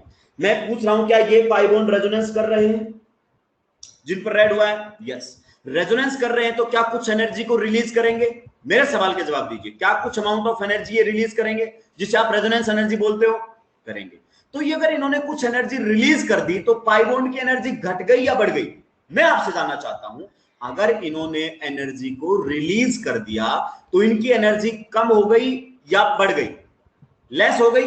और एनर्जी लेस तो स्टेबिलिटी, एनर्जी लेस तो स्टेबिलिटी। अब बताइए ये बात गलत लिखी है क्या? ये बात गलत लिखी हुई है क्या? आप बताइए, ये बात गलत लिखी हुई है। ये पाई बॉन्ड पसीने नहीं निकालेंगे, आइसोलेटेड है, और इन पाई बॉन्डों ने दौड़ दौड़ के पसीने निकाल दिए भाई साहब, स्टेबिलिटी तो आ गई है। आगे बात समझ में? चलिए, थर्मोडायनेमिकली से परेशान नहीं होना, स्टेबिलिटी लगभग थर्मोडायनेमिक्स ही डिसाइड करता है। स्टेबिलिटी कौन डिसाइड करता है? थर्मोडायनेमिक्स, इसलिए लिखा हुआ है। चलिए नेक्स्ट क्वेश्चन भाई लोगों आप लोगों के बीच में आ चुका है। नेक्स्ट क्वेश्चन भाई लोगों आप लोगों के बीच में आ चुका है, चंद सवालात के बीच ये ऐसे बना लेना, फर्स्ट और सेकंड में कंपेयर कर दीजिए, फर्स्ट और सेकंड में कंपेयर कर दीजिए, फर्स्ट और सेकंड में कंपेयर कर दीजिए। पहली बात तो यहां पर कैसी रेजोनेंस है? क्रॉस। और यहां पर कैसी है? एक्सटेंडेड। पहली बात देखो, मेरे फंडो पहचानो, पहली बात। दूसरी बात ये बताओ, ये कंपाउंड कैसा है? ये कंपाउंड कैसा है? Non aromatic. क्या ये बात सही बोल दी क्या? अरे जवाब क्यों नहीं देते हो तुम भाई, जवाब क्यों नहीं देते हो? क्या ये बात सही बोल दी मैंने? नॉन एरोमेटिक है। और ये कैसा है? ये कैसा है? ये एरोमेटिक है। ओ हो, परम सुख की प्राप्ति हो गई, मोक्ष मिल गया इसको तो जिंदगी में आने के बाद। एरोमेटिसिटी मतलब गजब की स्टेबिलिटी, गजब की स्टेबिलिटी। तो बताइए क्या स्टेबिलिटी सेकंड की ज्यादा है फर्स्ट से?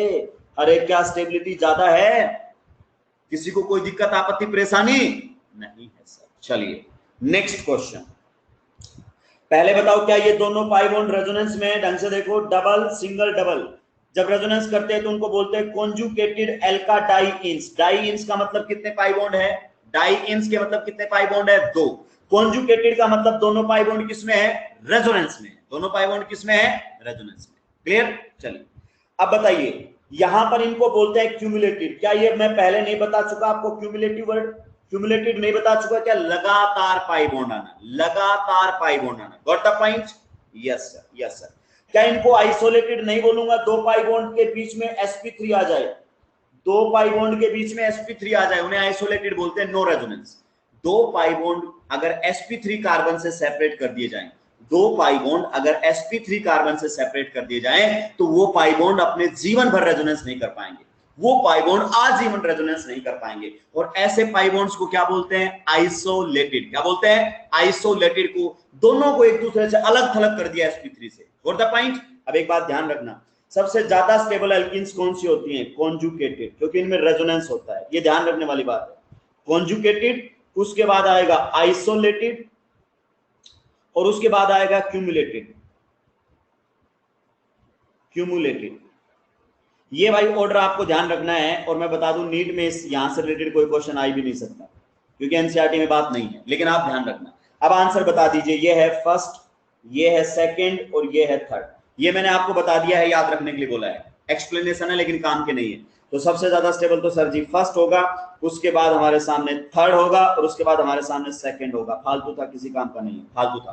क्लियर? बता दिया ऐसे, फालतू है, मत परेशान होना। अरे मैं बोल रहा हूँ, विश्वास तो है ही नहीं, बेच खाया तुमने कोटा की मार्केट में, कचौरियां खा गए विश्वास की। तो तुम ये कहां से आ गया रेजोनेंस एनर्जी के बीच में? चलो ये रेजोनेंस एनर्जी के क्वेश्चंस आपको दे रहा हूं, ये पहले भी दिए थे क्या? पहले भी दिए थे क्या? हाँ तो कोई बात नहीं, ये स्लाइड डिलीट करना भूल गया हूँ। चलिए इनमें कंपेयर कीजिए, इनके अंदर कंपेयर कीजिए भाई लोगों, इनके अंदर कंपेयर कीजिए, फर्स्ट और सेकंड में कंपेयर करके आंसर दे दीजिए। फर्स्ट और सेकंड एल्कीन की स्टेबिलिटी कंपेयर कर दीजिए। पहली बात बताओ, रेजोनेंस है क्या पहले में, और दूसरे में रेजोनेंस है क्या? बस तुम मेरे सवाल का जवाब दो, दिमाग उतना ही चलाओ जितना मैं कह रहा हूं। नहीं है सर जी, नहीं है सर जी। रेजोनेंस के बाद क्या देखोगे? क्या देखोगे? Hyper conjugation. तो बताइए यहां पर हाइपर है क्या सर? ये रहा sp3, ये रहा sp3। सर जी चार अल्फा हाइड्रोजन है, 100% हाइपर है, 101% हाइपर है। चलिए ये लगा दिया टिक। यहां बताइए हाइपर कॉन्जुगेशन है क्या? ये रहा अल्फा, ये रहा अल्फा, ये रहा अल्फा, और ये रहा अल्फा। भाई लोगों ये 6 कौन लिख रहा है? राक्षस चप्पल से मारूंगा मैं।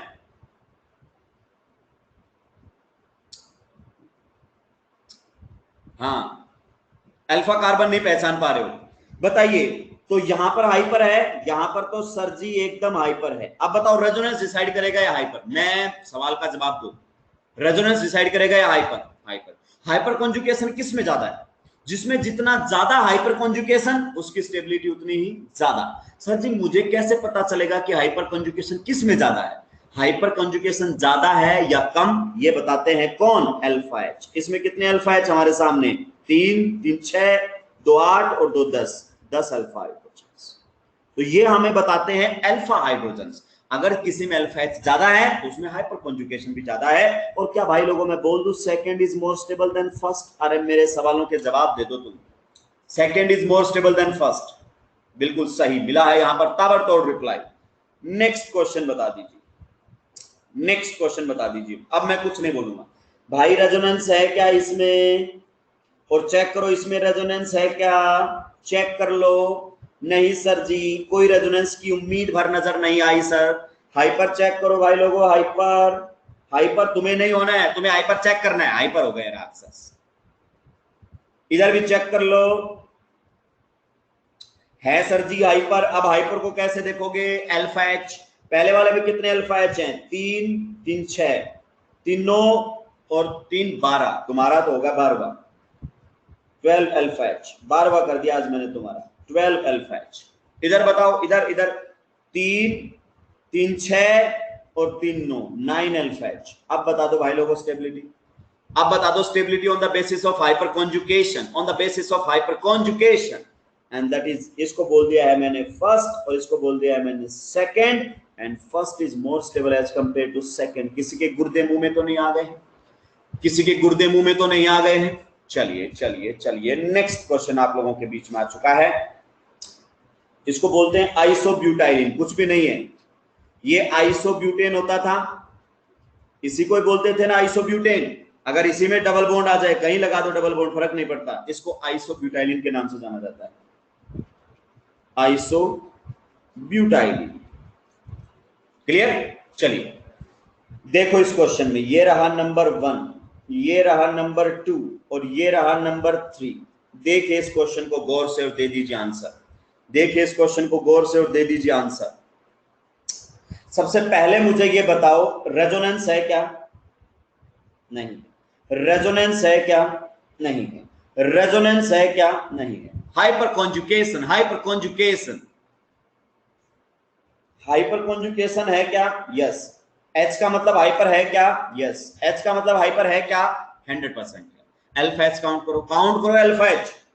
ये रहा अल्फा कार्बन, ये रहा अल्फा कार्बन, नील बटे सन्नाटा 6 अल्फा एच। ये रहा अल्फा कार्बन, ये रहा अल्फा कार्बन 6 अल्फा एच। ये रहा अल्फा कार्बन, ये रहा अल्फा कार्बन 6 अल्फा एच। किसी को कोई दिक्कत आपत्ति परेशानी? किसी को कोई दिक्कत आपत्ति परेशानी नहीं है। अब गजब की बात हो गई है सर। क्या गजब की बात हो गई भाई? सर गजब की बात ये हो गई अल्फा एच भी बराबर है। रेजोनेंस तो पहले ही सरेंडर कर चुका था सर जी। रेजोनेंस तो पहले ही भाग गया था, चप्पल उठा के भाग गया रेजोनेंस तो, कि माफ करो मैं नहीं बता पाऊंगा। तो फिर हमने हाइपर की मदद ली, हाइपर ने भी सरेंडर कर दिया। सर जी आपने हमें सिखाया कि हाइपर कॉन्जुगेशन से कैसे देखते हैं, अल्फा एच से। लेकिन सर जी दोनों में अल्फा एच बराबर आ गए हैं, अब क्या करें? क्या हाइपर यहां डिसाइड कर पाएगा? ऐसा तो नहीं कि जानने के लिए देखिए नेक्स्ट क्लास, आज ही की क्लास में बताऊंगा मैं। तो हाइपर डिसाइड कर पाएगा क्या? यस। मैं आपको एक बताता हूं हाइपर में कैसे देखते हैं, hyper conjugation, stability hyper conjugation में कैसे देखते हैं। क्लियर? ठीक है। सबसे पहले मेरी बात को ध्यान से सुनेंगे आप लोग। सबसे पहले आप देखोगे हाइपर चेक करने के लिए नंबर ऑफ अल्फा एच। सबसे पहले प्रायोरिटी वाइज लिख रहा हूं, number of alpha hydrogen. Number of alpha hydrogen अलग अलग है, हाइपर बड़ी आसानी से आंसर दे देगा। जैसे इससे ऊपर वाले क्वेश्चन में देखो अल्फा एच बराबर अलग अलग थे, इससे ऊपर वाले में भी अल्फा एच अलग अलग थे। हाइपर ने खटक से तुम्हारे मुंह पे क्वेश्चन का आंसर फेंक के मारा। क्लियर? जब तक अल्फा एच अलग अलग हैं, let them decide, let them decide. Got the point? Yes sir. अगर अल्फा एच बराबर हो जाए, मान लीजिए हमारे सामने अल्फा एच क्या हो जाए? बराबर, तो फिर आप देखोगे एक्सटेंडेड और क्रॉस, एक्सटेंडेड और क्रॉस। हाइपर भी एक्सटेंडेड और क्रॉस होता है दूसरे नंबर पर, दूसरे नंबर पर, दूसरे नंबर पर। क्लियर? एक्सटेंडेड और क्रॉस कब? जब अल्फा एच बराबर हो जाए। और जब एक्सटेंडेड और क्रॉस भी डिसाइड ना कर पाए तो फिर देखोगे मॉलिक्यूल की ज्योमेट्री तीसरे नंबर पर। ज्योमेट्री का मतलब है वो सिस फॉर्म में है या ट्रांसफॉर्म में। पहले मुझे ये बता दो, ये 3 पॉइंट समझ में आए क्या? ये 3 पॉइंट समझ में आए क्या? सबसे पहले हाइपर में क्या देखना है? Number of alpha. Number of alpha बराबर आ गए तो फिर देखेंगे सर एक्सटेंडेड है या क्रॉस है। एग्जैक्टली। अगर सर जी वो भी डिसाइड नहीं कर पाया तो फिर देखेंगे ज्योमेट्री। क्या सिस है या ट्रांस है? सिस है या ट्रांस है? क्लियर? चलिए आ जाइए क्वेश्चन के ऊपर। फर्स्ट के अंदर देखिए अल्फा एच। आ जाइए, लौटाइए। जो लोग निकल गए थे कि चलो ये समझा रहा है तब तक मैं पानी वानी पी के आ जाता हूं, आ जाओ वापिस, लौट के आ जाओ वापिस। आ गए हो क्या वापिस? चलिए बताइए, सभी में अल्फा एच बराबर है? सभी में अल्फा एच बराबर है? Yes sir. क्या ये फैक्टर डिसाइड कर पाएगा? पहला factor no sir. Second factor extended और क्रॉस। देखो पहले वाली स्ट्रक्चर बना रहा हूं भाई लोगों, पहली वाली स्ट्रक्चर ये देखिए, यहां पर जब आप हाइपर करवाओगे तो इलेक्ट्रॉन्स ऐसे जाएंगे, इलेक्ट्रॉन्स हाइपर करवाओगे ऐसे जाएंगे। देखो चाहे नीचे वाले से करवाओ चाहे ऊपर वाले से करवाओ, इलेक्ट्रॉन्स का फ्लो एक ही डायरेक्शन में है। इलेक्ट्रॉन्स का फ्लो एक ही डायरेक्शन में है या नहीं? गौर से देखो, जब यहां से अल्फा एच हाइपर करेंगे तो नेगेटिव यही बनेगा, ये अल्फा एच हाइपर करोगे तो नेगेटिव यही मिलेगा, यानी कि इलेक्ट्रॉन्स का फ्लो एक ही डायरेक्शन में हो रहा है कि नहीं हो रहा है? इलेक्ट्रॉन्स का फ्लो एक ही डायरेक्शन में हो रहा है कि नहीं हो रहा है? हाँ प्रवीण सही, पहला है पहचाना एक्सटेंडेड। लेकिन दूसरे में देखो, चाहे वो सिस हो चाहे ट्रांस हो, मान लीजिए मैं इसी को ले लेता हूं, इसमें बताओ हाइपर कॉन्जुगेशन करवाओगे तो इलेक्ट्रॉन्स का फ्लो एक डायरेक्शन में या एक दूसरे को क्रॉस करेंगे? चेक करो, अगर ये हाइपर कॉन्जुगेशन करेगा तो ये इलेक्ट्रॉन्स इधर जाएंगे, और अगर इसने हाइपर कॉन्जुगेशन किया तो ये इलेक्ट्रॉन्स इधर जाएंगे। आप बताइए पाई इलेक्ट्रॉन्स एक साइड में मूवमेंट ले रहे हैं या उल्टा सुल्टा? इधर वाला CS3 कर रहा है तो इलेक्ट्रॉन्स इधर जा रहे हैं, और इधर वाला CS3 कर रहा है तो इलेक्ट्रॉन्स इधर जा रहे हैं। इसका मतलब इसमें कैसा है? इसमें है क्रॉस, और इसमें कैसा है? एक्सटेंडेड। ये समझ में आया क्या? बस मेरे सवाल का जवाब दे देना, ये समझ में आया क्या? समझ में आया क्या? यस। आप देखो थर्ड में भी देखो, थर्ड में एक्सटेंडेड है या क्रॉस? चेक करो एक बार, थर्ड में एक्सटेंडेड है या क्रॉस? जब ये अल्फा एच हाइपर करेंगे तो इलेक्ट्रॉन्स यू जाएंगे, और जब इधर से अल्फा एच करेंगे तो यू जाएंगे। एक दूसरे को क्रॉस कर रहे हैं कि नहीं? तो आंसर मिला फर्स्ट, सेकंड, थर्ड। क्या मैं ये कह सकता हूं कि फर्स्ट ज्यादा स्टेबल है सबसे? ये बता दो बस मेरे को, क्या मैं ये कह सकता हूं फर्स्ट सबसे ज्यादा स्टेबल है? Yes sir. अब बताओ सेकंड में भी क्रॉस है कि नहीं है, और थर्ड में भी क्रॉस है कि नहीं है? मेरे सवाल का जवाब दे दो तुम, सेकंड और थर्ड दोनों में क्रॉस है क्या? Yes sir. तो अब एक्सटेंडेड क्रॉस डिसाइड नहीं कर पा रहा है, थर्ड फैक्टर के पास चलो। थर्ड फैक्टर क्या बताता है? ज्योमेट्री। अब देखो ज्योमेट्री, सिस ज्यादा स्टेबल होता है या ट्रांस? सिस ज्यादा स्टेबल होता है या ट्रांस? सिस ज्यादा स्टेबल होता है या ट्रांस? ट्रांस। तो ये कैसा है भाई लोगों? ये देखो नाम के आगे लिखा हुआ है ट्रांस, और ये कैसा है भाई लोगों? सिस। तो फिर आएगा नंबर सेकंड और फिर आएगा थर्ड। बताइए किसी को कोई दिक्कत आपत्ति परेशानी? अरे पहले गलत हो गया उससे फर्क नहीं पड़ता है, ठीक है, तुमने अपना दिमाग लगाया, गलत किया तभी तो अच्छे से समझ में आता है कि गलती क्या है। जिन्होंने गलत किया वही समझ पाते हैं कि गलती क्या है। किसी को कोई दिक्कत आपत्ति परेशानी? क्लियर? चलिए नेक्स्ट, और ये लास्ट क्वेश्चन आप लोगों के लिए है भाई साहब, मैं जानना चाहता हूं, बेहतरीन क्वेश्चन। मैंने बोला ना मिस कर लेता हूं मैं, कभी कभी मिस करता हूं मैं, कभी कभी एम्स वाले को। लगाओ अपना दिमाग, लगाओ अपना दिमाग। अल्फा एच काउंट करो, 4 alpha H. Alpha H count करो, 4 अल्फा एच। अल्फा एच बराबर, आगे बढ़ो, एक्सटेंडेड क्रॉस। देखो दोनों में, ये इधर से करेगा इधर से करेगा, दोनों में क्रॉस हो रहा है। गौर से देखो दोनों में क्रॉस हो रहा है कि नहीं हो रहा है? क्या ये डिसाइड कर पाएगा सेकंड फैक्टर? नहीं, दोनों में क्रॉस है। अब देखो ये क्या है? सिस, और ये क्या है? ट्रांस। बताइए कौन ज्यादा स्टेबल, सिस या ट्रांस? मैं चप्पल से मारूंगा तुम्हें, चप्पल से मारूंगा। ज्योमेट्रिकल आइसोमेरिज्म भूल गए क्या? ज्योमेट्रिकल आइसोमेरिज्म भूल गए? रिंग के अंदर आने वाला डबल बॉन्ड सिस में ज्यादा स्टेबल होता है जब तक कि रिंग साइज कितनी होती है? 8 से 11।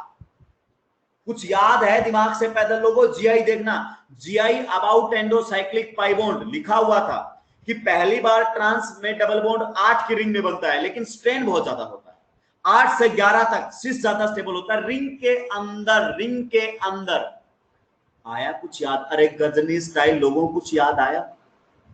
अरे गजनी के कुछ मामा फूफा चाचा लगने वालों कुछ याद आया? अब बताओ कौन ज्यादा स्टेबल, फर्स्ट ज्यादा स्टेबल या सेकंड? फर्स्ट ज्यादा स्टेबल या second? Second is more stable as compared to first. अगर ये क्वेश्चन आ जाता तो बताइए कर देता ना बर्बाद तुम्हें। जीआई का क्वेश्चन ही तो था। जीआई में क्यों पूछेगा? यहां पूछेगा, यहां पूछेगा, क्योंकि उसको पता है गजनी स्टाइल लोग एक जगह पढ़ते हैं दूसरी जगह भूल जाते हैं। क्लियर? चलिए नेक्स्ट अब हमारे सामने आने वाला है हीट ऑफ हाइड्रोजिनेशन। टॉपिक आज का हीट ऑफ हाइड्रोजिनेशन। गौर से सुनेंगे इस टॉपिक को। अगले अपने पास लगभग 8 से 10 मिनट हैं, बहुत आराम से गंभीरता से नया टॉपिक प्यार से सुनेंगे। 2 कोड़ी का बना दूंगा। तुम्हें इस बात की टेंशन तो लेना नहीं, समझ में आएगा कि नहीं आएगा जब तक मैं जिंदा हूं। तुम्हें बस मुझे सुनना है, पेशेंटली सुनना पड़ेगा। Heat of hydrogenation. सबसे पहले सर जी ये बताओ, हाइड्रोजिनेशन ये चिड़िया किस चिड़िया का नाम है? Addition of hydrogen. Addition of hydrogen is known as hydrogenation. is known as hydrogenation. अगर कहीं पर हाइड्रोजन ऐड होता है तो उसे हाइड्रोजिनेशन कहते हैं। क्या कहते हैं? हाइड्रोजिनेशन। समझ में आया? नर्सर में भी बात की होगी, NiPT, NiH2 ये सब आपने देखा होगा। क्लियर? चलिए डेफिनेशन सुनिए। Definition, the amount of energy released. Energy क्या हो रही है ये बताओ। देखो डेफिनेशन क्या कह रही है? रिलीज्ड। तो एक्सोथर्मिक प्रोसेस होगा या endothermic? Energy is released. Exo या एंडो? बिल्कुल सही।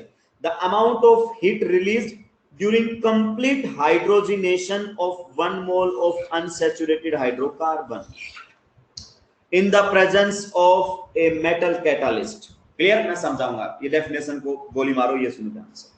ये बताओ, ये हमारे सामने एल्कीन है। क्या है? जानते हो? एल्कीन। क्या इसके अंदर मल्टीपल बॉन्ड है? मेरे सवालों के जवाब देते जाओ। क्या इसके अंदर मल्टीपल बॉन्ड है? है सर जी। मल्टीपल बॉन्ड को सिंगल बॉन्ड में कन्वर्ट वाले सौदागर का नाम बताओ। मल्टीपल बॉन्ड को सिंगल बॉन्ड में कन्वर्ट करने वाला सौदागर। H2 H2 H2 H2 in the presence of metal catalyst. Metal catalyst PT, Ni, PD कुछ भी ले सकते हो। मल्टीपल बॉन्ड को किस में कन्वर्ट कर देगा? सिंगल में। यहां कार्बन कार्बन के बीच में कैसा बॉन्ड है भाई लोगों? पाई बॉन्ड है। एग्जैक्टली। और यहां पर हाइड्रोजन हाइड्रोजन में कैसा बॉन्ड है भाई लोगों? मेरे को जवाब देते जाओ। सिग्मा। सिग्मा। ये इसको कट कर देता हूं, ऐसे लिख देता हूं। ये रहेगा CH2, ये रहेगा CH2। इस डबल बॉन्ड के ऊपर हाइड्रोजन क्या हो जाएगा? ऐड। यहां पर ये जुड़ गया हाइड्रोजन और यहां पर ये जुड़ गया हाइड्रोजन। कौन सा बॉन्ड? सिग्मा। कौन सा बॉन्ड? सिग्मा। क्लियर? अब ध्यान से सुनो, मेरे चंद सवालात के जवाब दीजिए। रिएक्टेंट साइड देखिए। रिएक्टेंट साइड, रिएक्टेंट साइड देखकर बताओ कौन कौन से बॉन्ड तोड़े आपने। रिएक्टेंट साइड देखकर एक पाई बॉन्ड सुलटा दिया आपने, ध्यान से देखो। एक पाई बॉन्ड सुलटा दिया और एक सिग्मा। एक पाई बॉन्ड सुलटा दिया और एक सिग्मा बॉन्ड सुलटा दिया। प्रोडक्ट की साइड देखो कौन से बॉन्ड बने हैं। प्रोडक्ट की साइड देखो कौन से बॉन्ड बने हैं। दोनों ही सिग्मा। दोनों ही सिग्मा। यानी कि आप ये सोचो, पाई को तोड़कर सिग्मा बनाया है। पाई को तोड़कर सिग्मा बनाया है। एनर्जी रिलीज होगी या अब्जॉर्ब होगी? आप बताइए। एनर्जी रिलीज होगी, अब्जॉर्ब होगी? सिंपल सी बात है, सिंपल सी बात है कि सिग्मा बॉन्ड स्ट्रॉन्ग होता है और स्ट्रॉन्ग बॉन्ड बनेगा तो एनर्जी क्या होगी? रिलीज होगी। तो बताइए ये प्रोसेस एक्सोथर्मिक हुआ या एंडोथर्मिक हुआ? आप बताइए। दिस प्रोसेस इज एक्सोथर्मिक और endothermic? This process is exothermic और एंडोथर्मिक? एक्सोथर्मिक। निकली हुई हीट को किधर लिखूं? अगर इधर लिखूंगा तो ऐसे ही तो लिखा जाएगा डेल्टा H। ऐसे तो लिखा जाएगा। प्रोडक्ट साइड तो लिखा जाएगा ना। मैं सही हूं कि गलत? तो तुम बताओ यार, मैं सही हूं या गलत? तो तुम बताओ। ऐसे ही तो लिखा जाएगा। Yes sir. इसी को ही तो बोलते हैं हीट ऑफ हाइड्रोजिनेशन।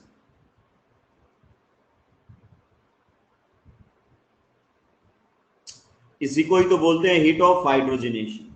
क्लियर? चलिए सर थोड़ा सा एक बार समझा दो ना। मैं तो पूरी बात समझा दूंगा अगर तुमने जिंदगी में केमिकल काइनेटिक्स पढ़ा है तो। अगर जिंदगी में केमिकल काइनेटिक्स पढ़ा है तो बिल्कुल समझा दूंगा मैं तुम्हें।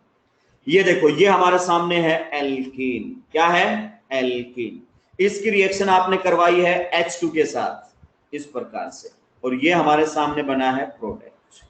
क्लियर? यहां पर हमारे सामने पोटेंशियल एनर्जी आप मान सकते हो। ये पोटेंशियल एनर्जी क्या है? 0। ऊपर जाने पर एनर्जी क्या हो रही है? बढ़ रही है। इतना तो सभी को पता है ना? इतना तो सभी को पता है ना? यस सर, इतना सभी को पता है, कोई दिक्कत की बात नहीं। अब सुनो, ये किसका एनर्जी लेवल है? ये रिएक्टेंट का। और ये किसका एनर्जी लेवल है? प्रोडक्ट का। इन दोनों के बीच में जो डिफरेंस है वही है हीट ऑफ हाइड्रोजनेशन, जिसे आप एंथैल्पी चेंज भी बोल सकते हैं। This is the heat of hydrogenation. This is heat of hydrogenation. किसी को कोई दिक्कत आपत्ति परेशानी तो लिख भेजो। ये रिएक्टेंट का ऊपर क्यों रखा, प्रोडक्ट का एनर्जी नीचे क्यों रखा? क्योंकि प्रोसेस में हीट रिलीज हुई है, तो जाहिर सी बात है प्रोडक्ट की एनर्जी कम होगी और रिएक्टेंट की एनर्जी ज्यादा होगी। एक्सोथर्मिक ऐसे ही दिखाया जाता है। अरे अरे क्या बोल रहा हूं मैं? अरे एक्सोथर्मिक सुना है कि नहीं? ऐसे तो लिखते एक्सोथर्मिक प्रोसेस को। हाँ सर ऐसे लिखते, फिर बोलो ना। चलिए अब सुनो मेरी बात को ध्यान से। मैं कुछ बातें करना चाहता हूं आप लोगों के साथ, कुछ चंद बातें, बस कुछ चंद बातें करो सर। पता है हमें, मानोगे तो वैसे भी नहीं। बताइए, इसमें ये डबल बॉन्ड है, ध्यान से सुनना, इसमें डबल बॉन्ड है ऐसे। मैं इसको सुलटाना चाहता हूं। एक डबल बॉन्ड को सुलटाने के लिए हाइड्रोजन का 1 मोल चाहिए। मान लीजिए कैटालिस्ट मैंने निकल ले लिया Na, क्या होगा बताओ? बताओ क्या होगा? सर जी ये डबल बॉन्ड सुलट जाएगा और क्या बन जाएगा? सिग्मा। डबल बॉन्ड सुलट जाएगा और क्या बन जाएगा? सिग्मा। एग्जैक्टली सिग्मा बॉन्ड बन जाएगा। क्या कुछ एनर्जी वगैरह भी रिलीज होगी? यस सर, क्योंकि ये प्रोसेस एक्सोथर्मिक है, यहां एनर्जी रिलीज होनी चाहिए। और वो एनर्जी रिलीज होती है लगभग 28.6 किलो कैलोरी पर मोल। 28.6 किलो कैलोरी पर मोल। आगे बात समझ में? ये डाटा याद नहीं करना है, मैं कुछ समझाना चाहता हूं। पहले मत लिख देना डाटा याद करना है क्या। कोई डाटा याद नहीं करना है, समझा रहा हूं मैं यहां पर कुछ। अब मैंने क्या किया भाई लोगों, ध्यान से सुनो, बहनें भी सुनेंगी। ये कितने पाई बॉन्ड है इसके अंदर? कितने पाई बॉन्ड है? 2। कितने मोल हाइड्रोजन चाहिए? 2 मोल हाइड्रोजन। कैटालिस्ट वही मैंने मान लिया निकल। क्या होगा? दोनों पाई बॉन्ड सुलट जाएंगे और सिग्मा बॉन्ड बन जाएंगे। यहां पर हाइड्रोजन ऐड हो गया, ये पाई बॉन्ड सुलट गया। यहां पर भी हाइड्रोजन ऐड हो गया, ये पाई बॉन्ड सुलट गया। Sigma sigma sigma sigma. एक बात बताओ, ऊपर वाले में एनर्जी ज्यादा रिलीज होनी चाहिए या नीचे वाले में? ऊपर वाली रिएक्शन में ज्यादा एनर्जी रिलीज होनी चाहिए या नीचे वाले में? ऊपर वाले में ज्यादा या नीचे वाली में? नीचे। क्यों? ध्यान से देखो, यहां कितने सिग्मा बॉन्ड बने हैं? 2। कितने सिग्मा बॉन्ड बने हैं? 2। यहां कितने सिग्मा बॉन्ड बने हैं? 4। एग्जैक्टली सही कह रहा हूं? Yes sir. या ये कह दो, एक पाई बॉन्ड को तोड़ोगे तो 2 सिग्मा बनेंगे, और 2 पाई बॉन्ड को तोड़ोगे तो कितने सिग्मा बनेंगे? 4। यानी कि जितने ज्यादा पाई टूटेंगे उतने ज्यादा सिग्मा बनेंगे, और जितने ज्यादा सिग्मा बनेंगे उतनी एनर्जी ज्यादा रिलीज होगी। तो हम कुछ एक्सपेक्ट कर रहे थे, एनर्जी यहां पर कितनी रिलीज होनी चाहिए? अगर यहां 28.6 हुआ है तो फिर यहां रिलीज होना चाहिए था 50।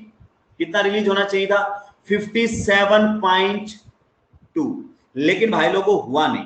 हुआ कितना? 55.4 के आसपास रिलीज हुआ किलो कैलोरी पर मोल। किलो कैलोरी पर मोल। सर जी ये बात डाइजेस्ट नहीं हुई। क्यों? एक पाई बॉन्ड के टूटने पर अगर इतनी रिलीज हुई है तो 2 पाई बॉन्ड के टूटने पर तो जस्ट डबल रिलीज होनी चाहिए थी। ये क्या लोचा आ गया? ये क्या लोचा आ गया? और आज आपको पहली बात समझ में आएगा, रेजोनेंस एनर्जी। ध्यान से सुनना, resonance energy, HOH, heat of hydrogenation. Heat of hydrogenation कौन सी? एक्सपेक्टेड, जो आपने एक्सपेक्ट की थी, minus heat of hydrogenation, HOH, heat of hydrogenation experimental. Experimental. बताइए आपने कितनी कैलकुलेट कर ली थी? -57.2 रिलीज हुई, तो माइनस का साइन रहेगा कि नहीं होगा? बिल्कुल सर। लेकिन रिलीज कितनी हुई? रिलीज हमारे सामने हुई 55.4। रिलीज हमारे सामने कितनी हुई? 55.4। बताइए डिफरेंस कितने का आएगा? डिफरेंस डिफरेंस बताइए कितने का आएगा? -1.8 किलो कैलोरी। -1.8 kilo calorie. समझ में आया? ये कहां गई? इतनी एनर्जी रिलीज होनी चाहिए थी, गायब कहां हो गई भाई? ये गायब कहां हो गई भाई? हम 57.2 सोच के बैठे थे, लेकिन हुई नहीं। वो रिलीज क्यों नहीं हुई? कहां चली गई? अब मेरे सवाल का जवाब दीजिए, मेरे चंद सवालात का जवाब दीजिए। क्या इस मॉलिक्यूल में रेजोनेंस है? क्या इस मॉलिक्यूल में रेजोनेंस है? ध्यान से सुनो। क्या ये दोनों पाई बॉन्ड रेजोनेंस कर रहे हैं? 100%। जब पाई बॉन्ड रेजोनेंस करते हैं तो मॉलिक्यूल को स्टेबिलिटी मिलती है कि नहीं मिलती है? थोड़ी देर पहले पढ़ के आए थे। पाई बॉन्ड रेजोनेंस करते हैं तो मॉलिक्यूल को स्टेबिलिटी मिलती है कि नहीं मिलती है? यस सर, मिलती है। थोड़ी देर पहले ऐसे क्वेश्चन किए थे। इसका प्रूफ आज हमें मिल गया है। जब इन्होंने रेजोनेंस किया तो कितनी एनर्जी को हवा में उड़ा दिया? आप बताइए। जब इन्होंने रेजोनेंस किया कितनी एनर्जी को हवा में उड़ा दिया रेजोनेंस करके? 1.8 किलो कैलोरी। 1.8 किलो कैलोरी हवा में उड़ा दी इन्होंने रेजोनेंस करके। तो बताइए, जब इन्होंने पहले ही उस एनर्जी को रिलीज कर दिया है, तो बाद में जब हाइड्रोजनेशन करोगे तो मिलेगी भी तो कम। जब है कम तो मिलेगी भी कम। जब है कम तो मिलेगी भी कम। कम क्यों मिली? क्योंकि उन्होंने रेजोनेंस करके उतना एनर्जी को रिलीज कर दिया। क्या अब आपको समझ में आया कि रेजोनेंस वास्तव में मॉलिक्यूल को स्टेबलाइज करता है? क्या अब आपको समझ में आया कि रेजोनेंस वास्तव में मॉलिक्यूल को स्टेबलाइज करता है? प्रूफ आ गया, ये तो अपने पास डेटा आ गया। अगर मैं ये बोलूं कि this molecule is stabilized by resonance via 1.8 kilo calorie energy, कि रेजोनेंस ने इसकी स्टेबलाइजेशन बढ़ा दिया, कितना एनर्जी कम करके? 1.8 किलो कैलोरी। तो ये बात सत्य है?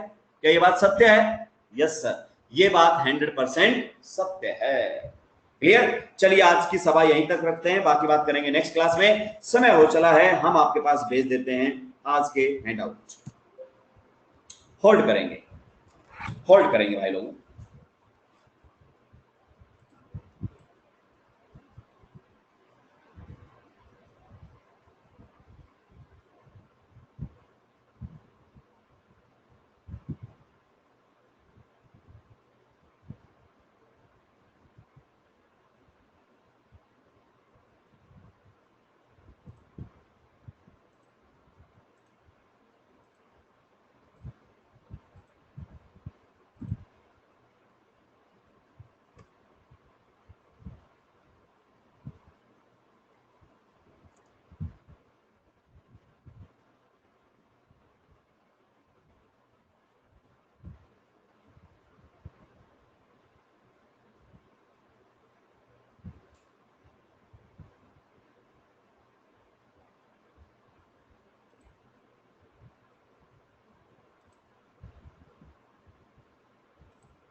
हैंडआउट्स मिल गए हैं क्या? कंफर्म करेंगे हैंडआउट्स।